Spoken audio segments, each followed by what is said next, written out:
Isso. Boa noite, pessoal. Boa noite. Hoje a gente vai falar de um tópico, já que foi escolhido o mês de setembro, né, para trazer à tona esse assunto tão importante, suicídio. E é uma falsa ilusão, porque muitas pessoas pensam que com o fim da vida também daria fim aos problemas. Pouco elas sabendo que acabando com a vida, você multiplica seus problemas além dela. A gente vai começar com um vídeo. Alguém já ouviu falar do Mr. Chen, que trabalha na ponte do Yangtze River, o rio Yangtze, lá na China? Já ouviram falar desse homem? Pois é, eu também não tinha. Eu também não sabia que era um herói. Às vezes a gente pensa que os heróis são só aqueles que todos conhecem. Madre Teresa, Gandhi, Mahatma Gandhi, Jesus. Mas existem tantos heróis em anonimato que a gente não faz ideia de quantas pessoas boas estão ao nosso redor. Este homem devotou os últimos 30 anos, os últimos 14 anos da vida dele, em trabalhar voluntariamente na ponte do rio Yangtze, na China, que é um dos locais que mais acontece suicídios no mundo, que as pessoas se jogam dessa ponte. E ele observava, então, às vezes, até no caminho de casa, pessoas contemplando se jogar e algumas se jogando. E ele resolveu que ele não podia ficar de mãos atadas, sem fazer nada. E então ele construiu um sinal, ele fez uma placa com o número dele e com frases de motivação. E ele caminhava na ponte nos fins de semana, depois do trabalho. Mesmo assim, ele precisava de algo a mais. Então ele decidiu que ele iria até as pessoas, iria conversar com elas. E cada vez que ele visse uma pessoa na ponte com um olhar diferente, ele iria saber por que aquela pessoa estava com aquele olhar de desespero. E ele descobriu que conversando, falando, mostrando que você se importa, era o melhor remédio. E então ele devotou os últimos 14 anos, todos os fins de semana, feriados e horários depois do trabalho, a fazer esse trabalho voluntário por conta dele. O nome dele hoje, como nessa região da China, não tem um programa de psicologia ou nada espiritual para lidar com suicídio. O nome dele aparece nos textbooks, nos livros das escolas, como a única fonte de ajuda para suicidas. E o número do celular dele também está nos textbooks. Ele recebe uma média de 300 chamadas por dia. Então nós vamos ver, né, como que o telefone pessoal desse homem virou uma linha suicida, a única. E nisso, ele trabalha, ele tem família, né, tem os problemas dele. Vamos ver só um pouquinho do que ele faz.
但是呢，也在摸得到。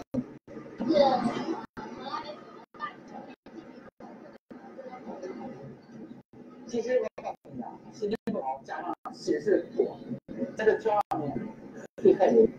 其实有些事情不要啊，太一句不好。我们总有一句叫做“国家兴亡，匹夫有责”，来为法律斗对国家兴亡有责。你像我们这个卫军队，对不对？那没有责，所以把你自己也不要老拿着那个单枪炮。我之所以信有坚持的大家让你救人，也是想通过我的行动唤起更多人责任，对不对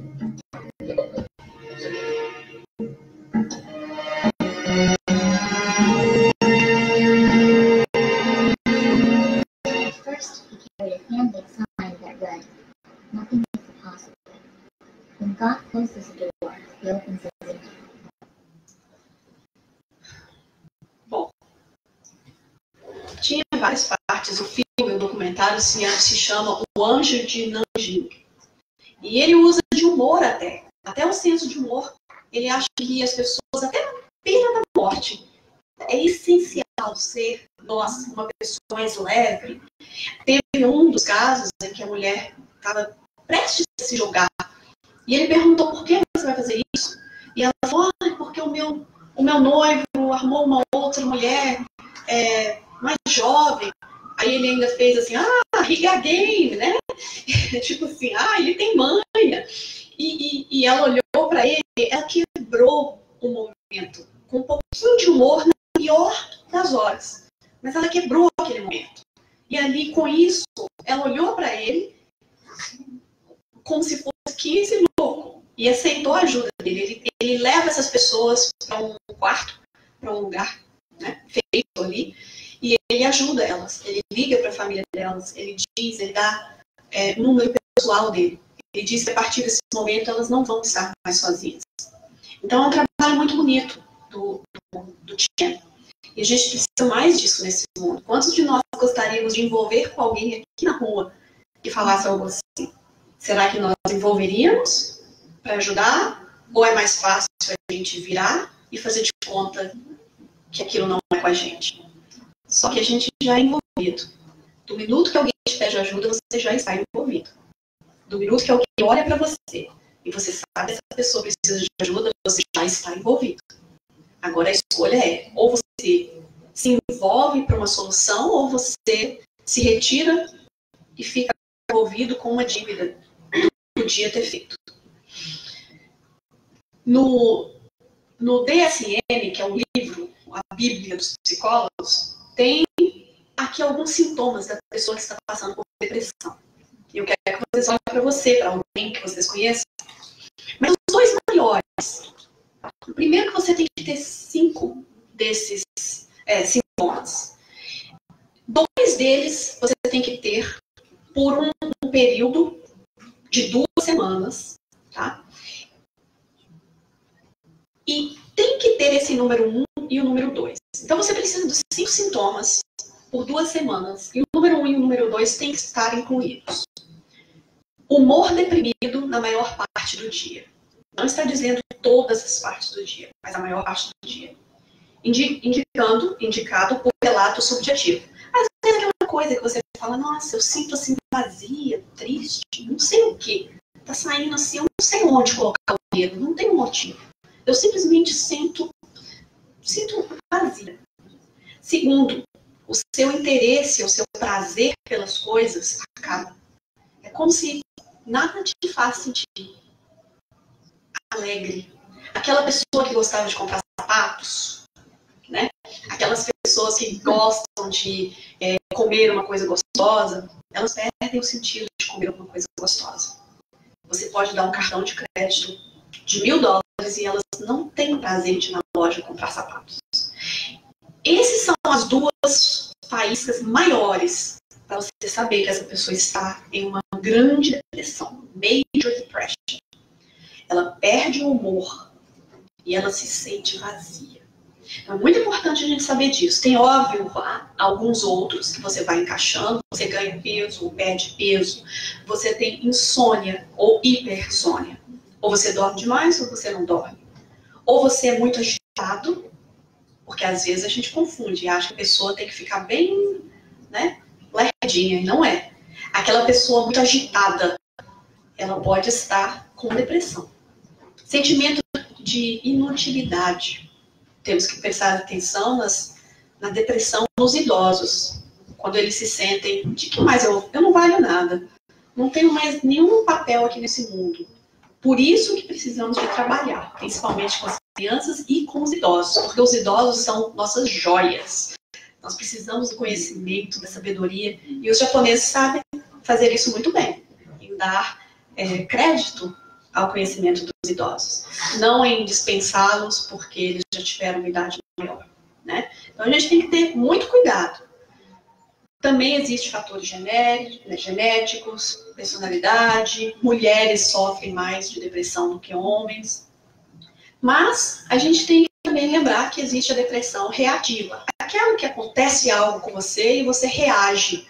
Então, se alguém parte, se o seu cachorrinho morre, se você é acidentado, se você perde um emprego, você vai ter uma depressão reativa, porque você está reagindo a um fato. Isso é normal, tá? Agora, aquela depressão maior que não parece ter causa, essa principalmente é perigosa, porque você começa a pensar na morte. Você começa a pensar, e se eu não existir, não é mais fácil? Às vezes passam pensamentos.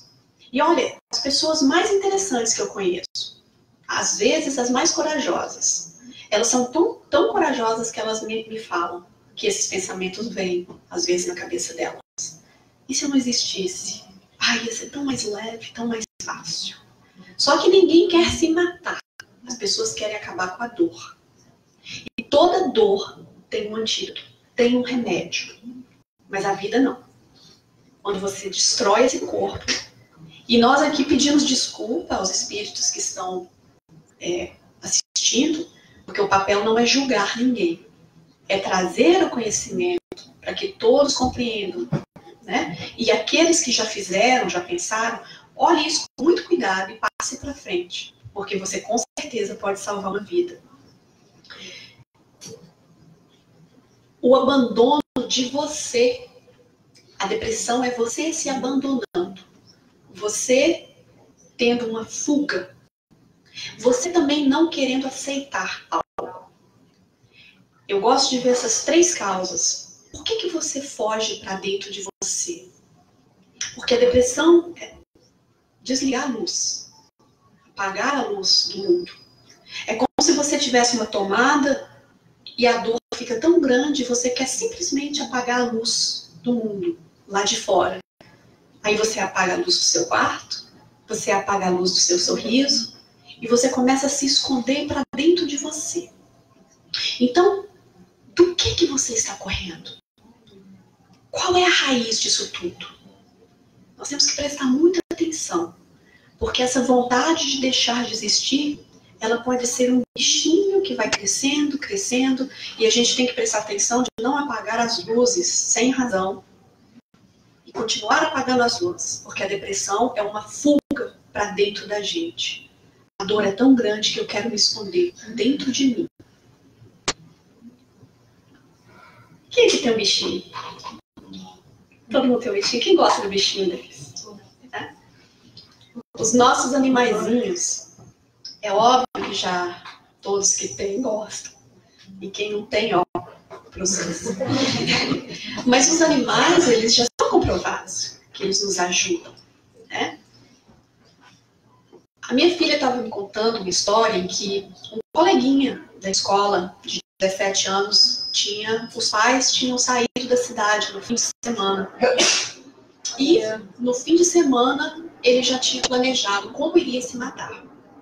Já tinha corda, já tinha assistido tudo que queria saber sobre o assunto. Já estava tudo pronto. E aí o que acontece? Os pais vão, viajam, e ele já está pronto para pular do banquinho, com a corda no pescoço, e ele vê o gatinho passando. E ele pensa, meus pais só chegam segunda-feira, hoje é sábado. O que o gatinho vai comer? Quem vai cuidar do gatinho? Entenderam? Ele tinha um dever. Ele tinha que ficar com o gatinho. Ele não podia morrer. O gatinho precisava dele. E ele ficou. E ele não pulou no banquinho. E na segunda-feira, quando os pais chegaram, ele foi corajoso e falou para os pais. E ele vive. Então, nós precisamos de purpose. Nós todos precisamos de um motivo para acordar. Nós precisamos amanhecer e fazer a nossa cama impecavelmente. Porque se no fim do dia nada de espetacular aconteceu, você vai chegar em casa com o senso de um dever cumprido, que a sua cama está perfeita e você vai poder deitar nela. Nós precisamos de algo, uma meta. Quem vem para a casa espírita querendo fazer algo? E quem vem vazio vai se encher fazendo.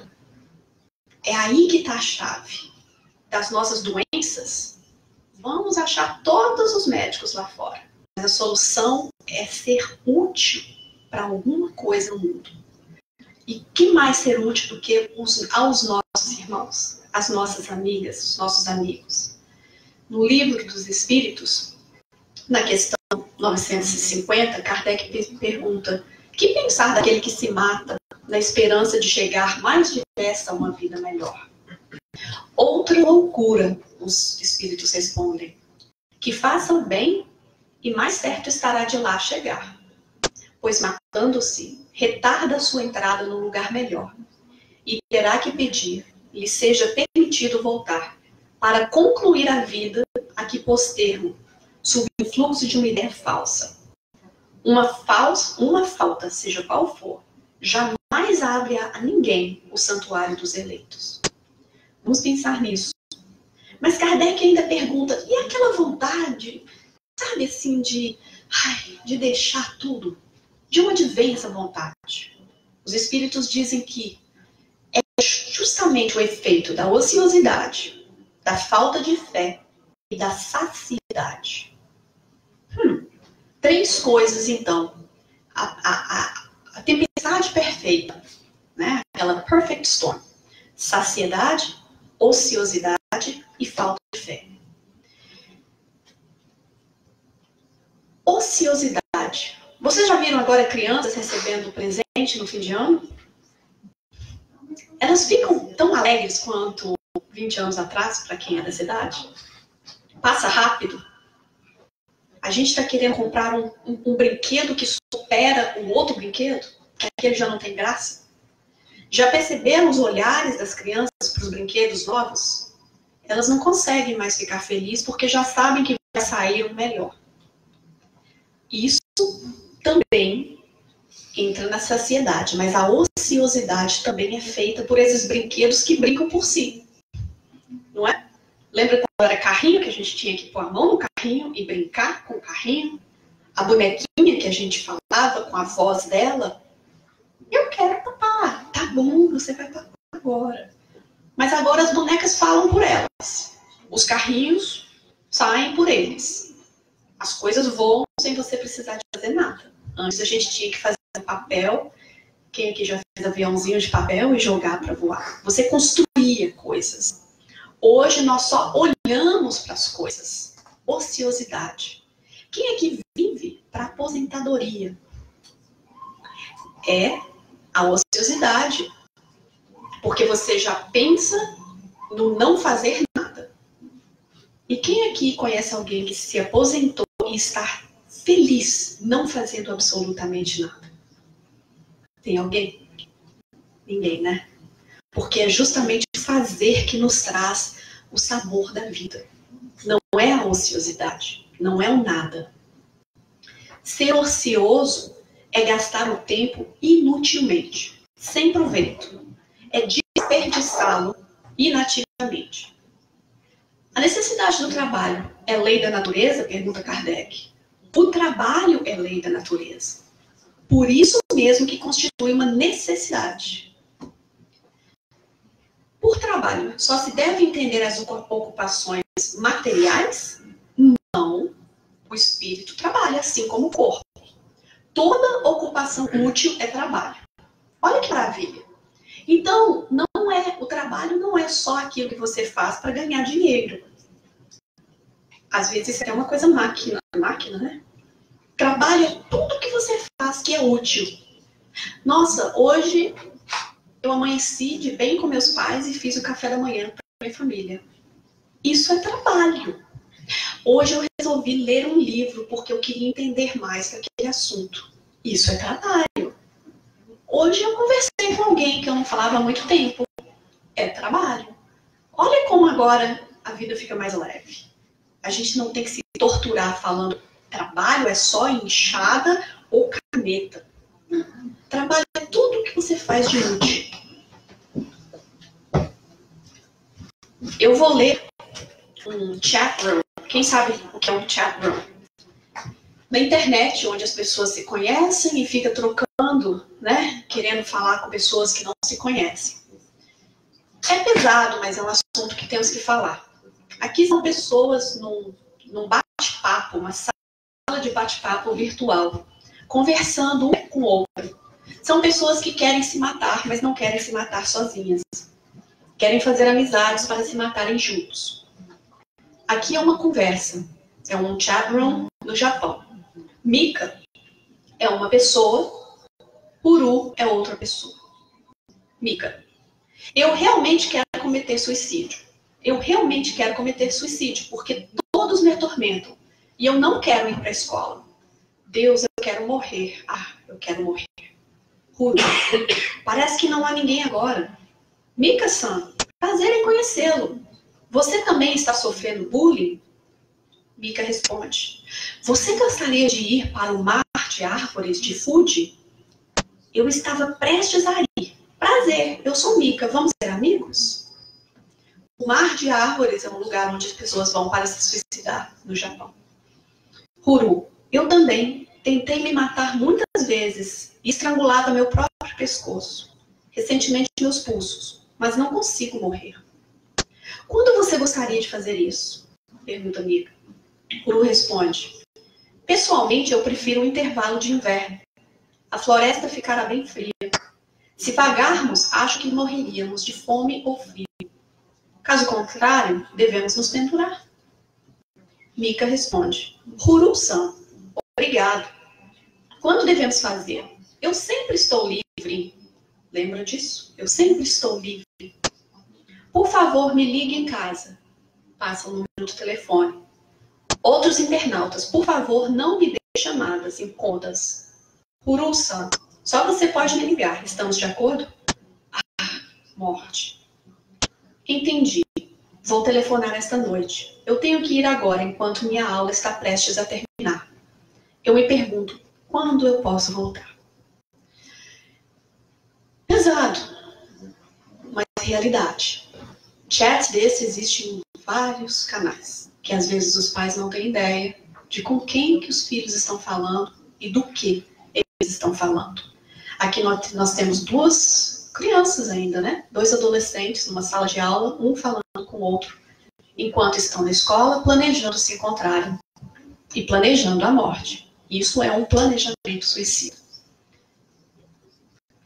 Os espíritos influem sobre os nossos pensamentos e nossas ações? Pergunta Kardec.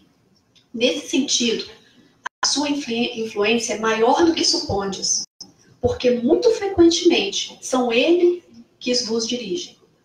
Se os espíritos nos influenciam tanto, vamos para a pergunta 460.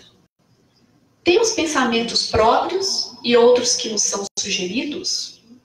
Vossa alma é um espírito que pensa. Não ignorais que muitos pensamentos vos ocorrem a um só tempo sobre o mesmo assunto, e frequentemente com isso. Pois bem, nesse conjunto há sempre os vossos e os outros, ou seja, os nossos. E é isso que vos deixa na incerteza, porque tendes em vós 2 ideias que se combatem. Então, como distinguir os nossos próprios pensamentos dos que nos são sugeridos? Quando o pensamento vos é sugerido, é como uma voz que vos fala. Os pensamentos próprios são, em geral, o que vos ocorre no primeiro impulso. Por que isso é importante? Quem aqui já teve aquele pensamento brigando na sua cabeça? Todo mundo já, ou só eu?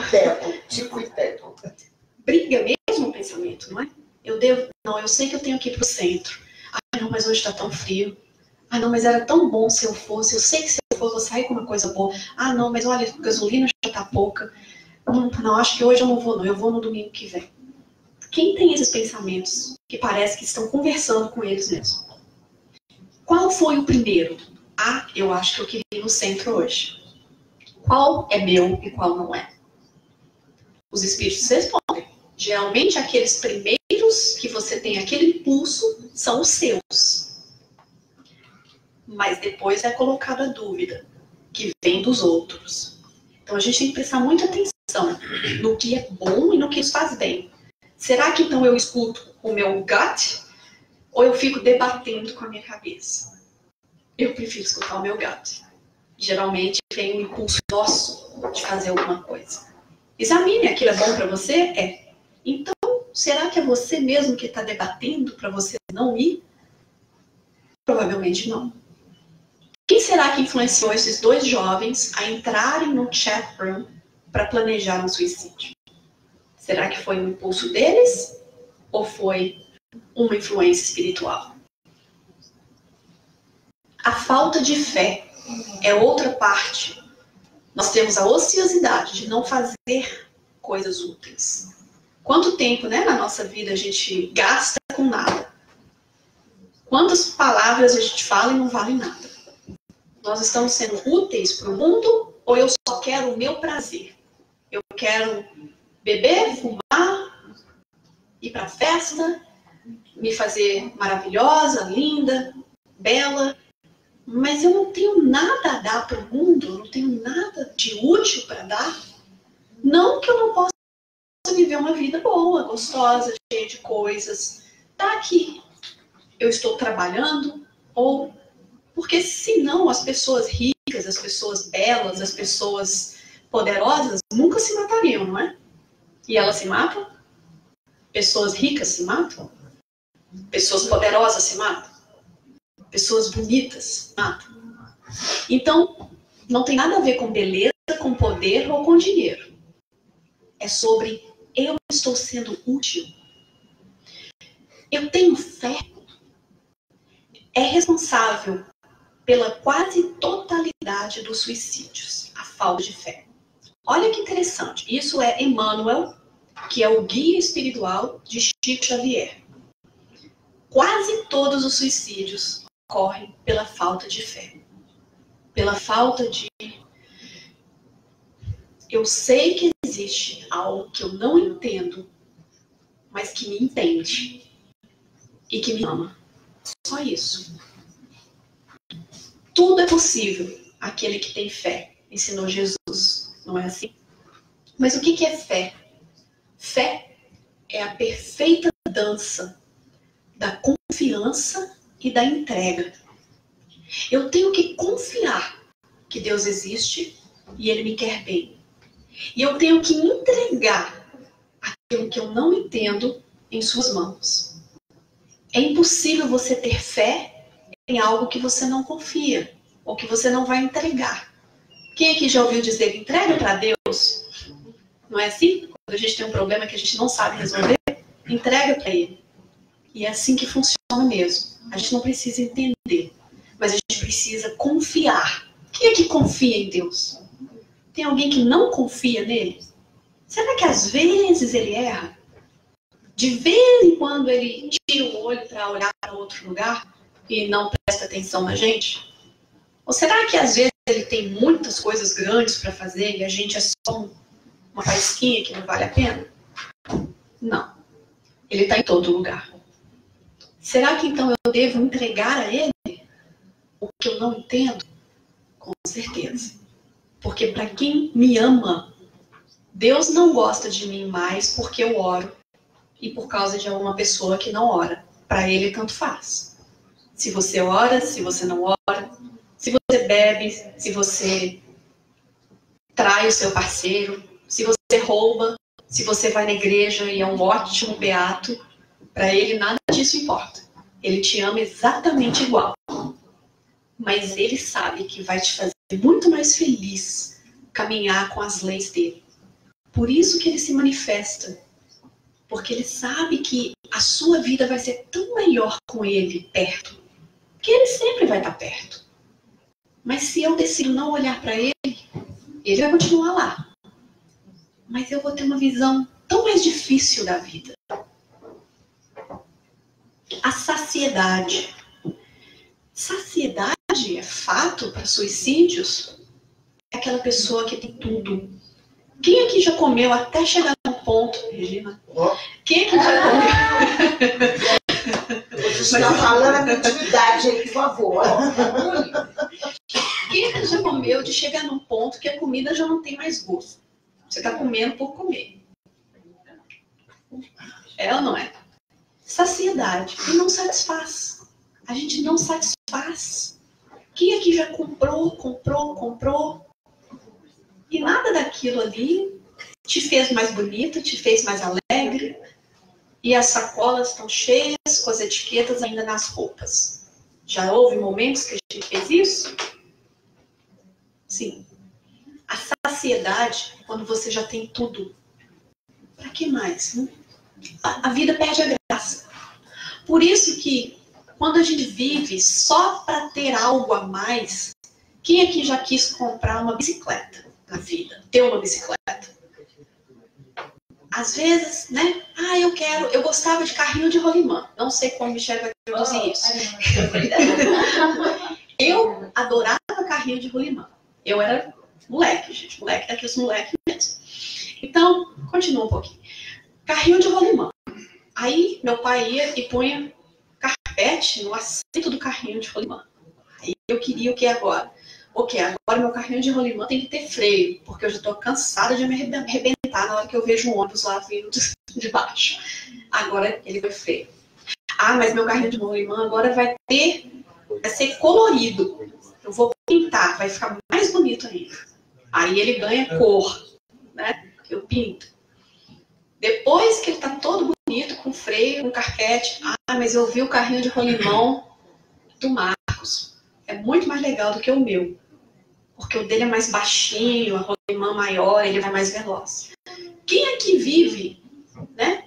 Eu tenho um carrinho de rolimã, mas eu quero uma bicicleta. Quando eu tiver a bicicleta, eu vou ser feliz. Aí você tem a bicicleta. Você é mais feliz do que quando tinha o carrinho de rolimã? Ah, mas quando eu tiver o meu chevetezinho... Nossa, foi longe. Fui, é porque o meu primeiro foi chevette.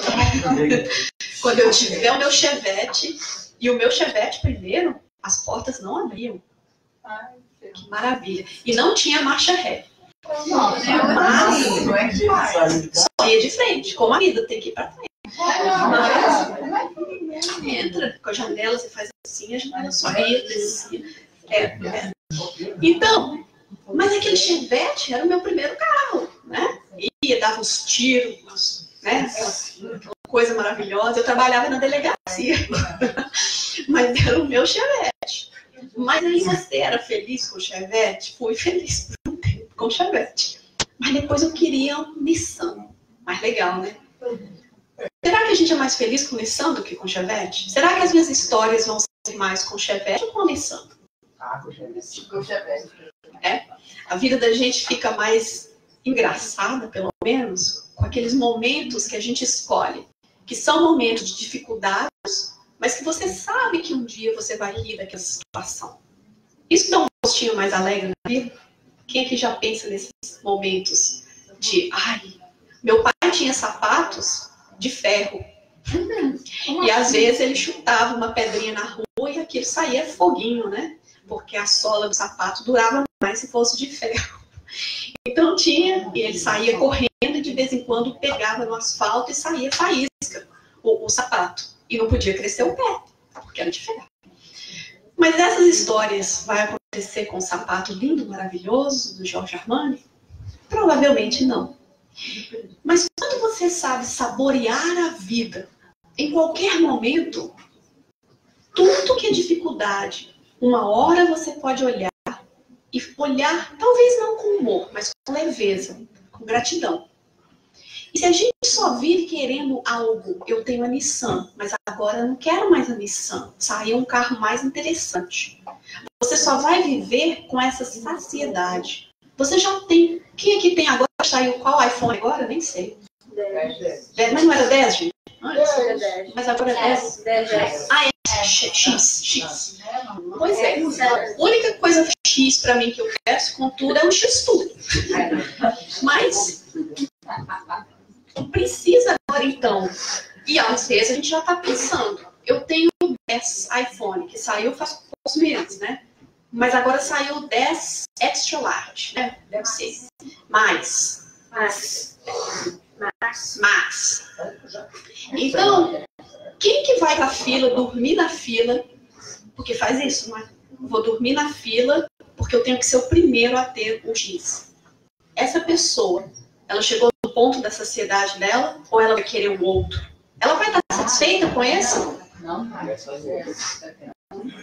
Porque no minuto que ela descobre que vai sair um outro daqui a 7 meses, ela já não se contenta com esse.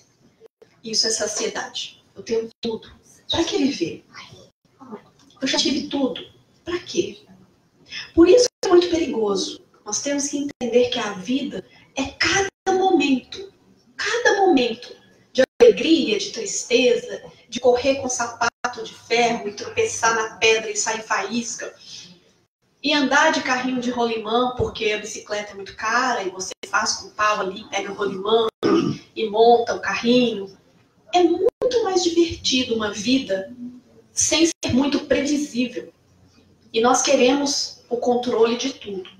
Nós queremos saber o que vai acontecer com a gente hoje à noite. Na verdade, ninguém sabe. A gente tem uma probabilidade que a gente vai chegar em casa, mas ninguém sabe. Também temos uma probabilidade que vamos encontrar o grande amor da nossa vida, mas é uma probabilidade. Não existe garantias na vida.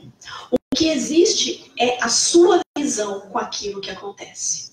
Então, nada que acontece com você tem muito valor. Mas o que você faz com o que acontece com você, aí vai dizer se você vai ser uma pessoa feliz ou não. Não importa o que aconteça. É o que você faz com aquilo que acontece. A pessoa... isso é a condição de uma pessoa que se encontra inteiramente saciada, que é uma completa satisfação.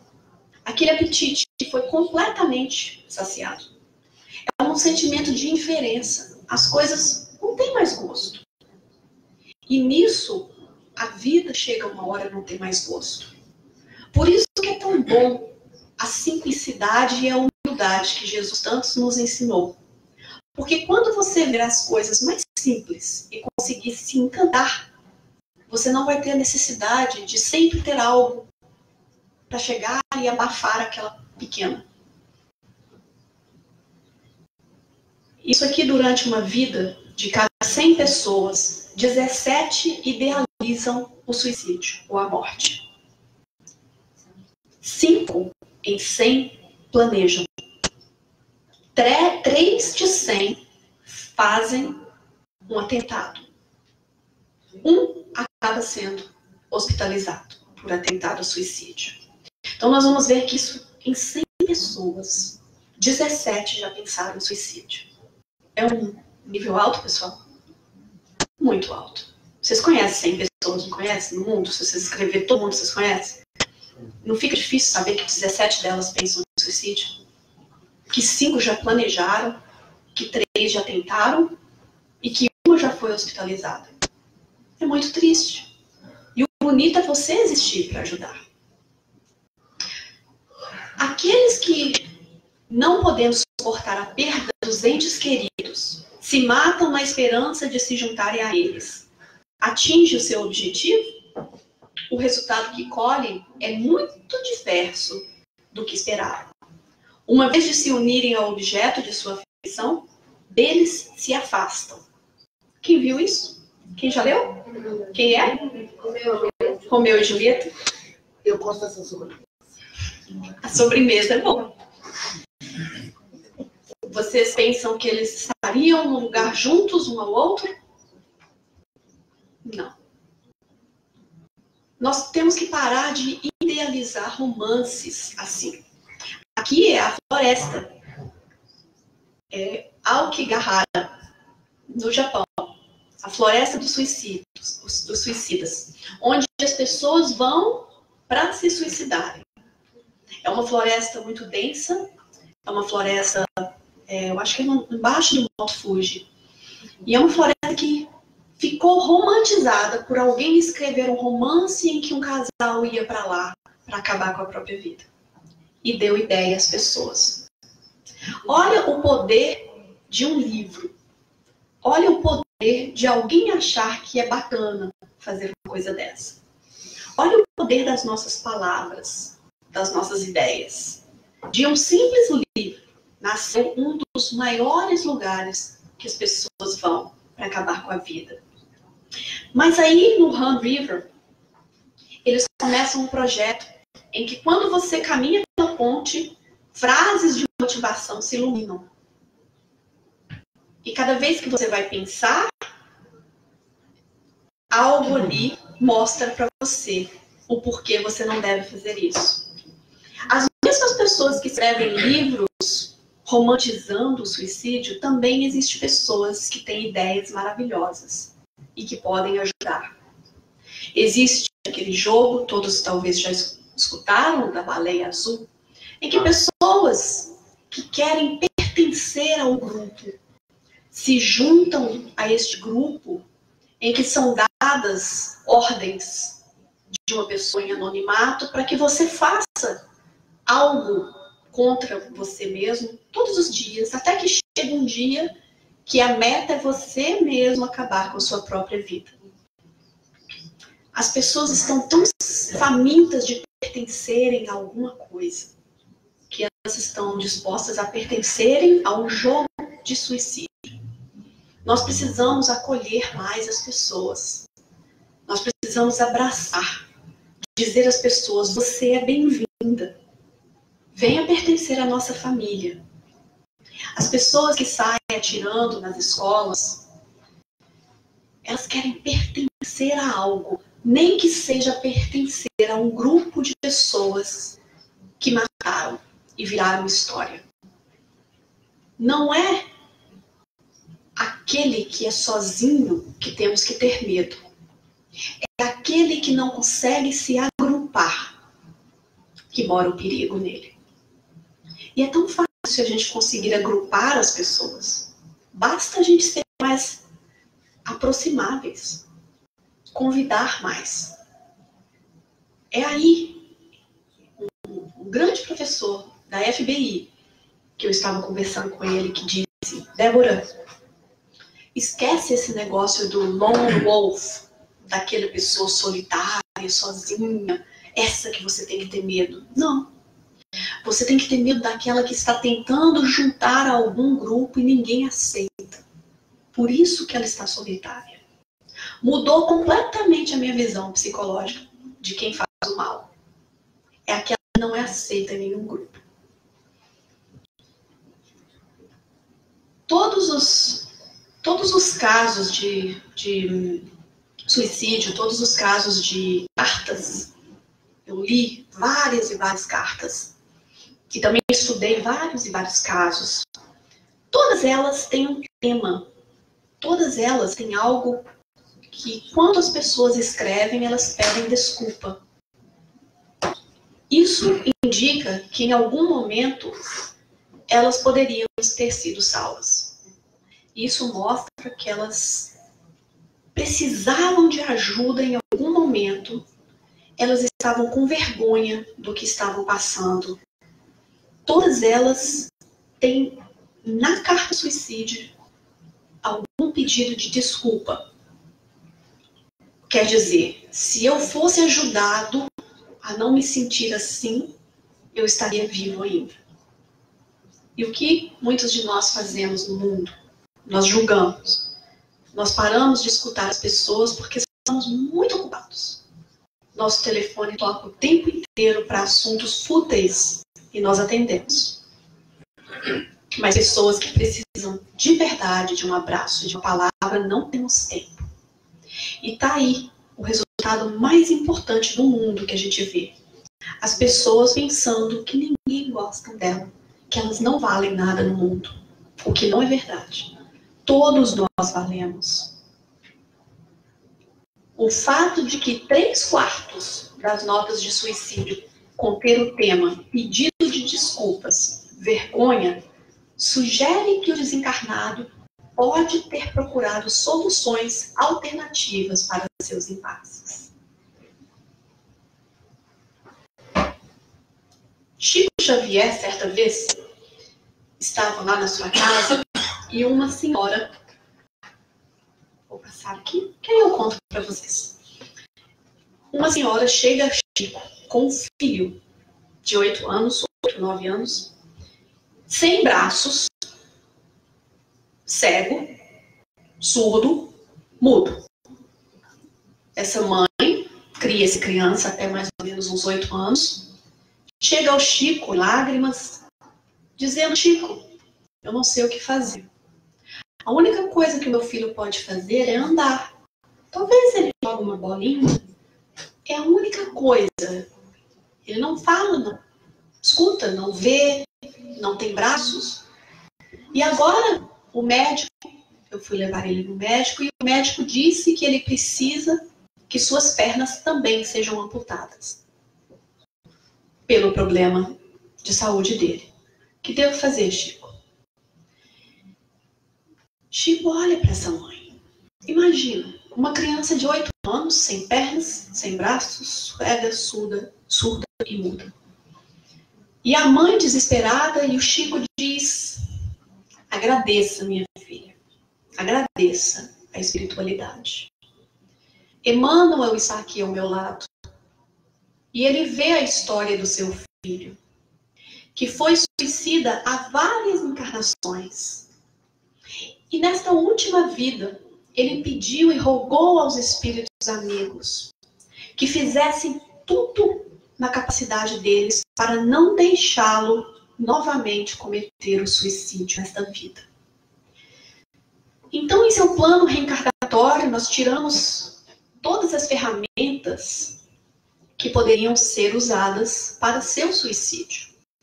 Porém, deixamos as perninhas. Só que seu filho agora possui um cérebro pensante, um cérebro inteligente, e ele já entendeu todos os lugares da cidade. Ele já sabe chegar à linha do trem e à ponte, e ele já começa a pensar em se jogar da ponte ou do trem. Então, nós estamos aqui a pedido dele, antes de reencarnar, para vir fazer o que ele nos pediu. Que parasse, que ajudasse a ele a tirar todas as ferramentas que fossem capazes dele usar para seu próprio suicídio. Então agora essa doença, graças a toda a espiritualidade de luz, veio a ele para que ampute as perninhas, para que ele não chegue a cometer esse ato. Às vezes nós pensamos, né, no que nos acontece, se aquilo é uma falta de sorte, para não dizer outra palavra. Mas nós podemos escolher olhar que tudo que nos acontece é uma bênção divina. Uma bênção que Deus está nos dando. Sem o conhecimento, não temos o conhecimento do que e por que as coisas nos acontecem. Mas se nós formos para acreditar que existe um Deus bom e justo, nós também temos que acreditar que nossa vida e o que nos acontece sempre será bom e sempre será justo.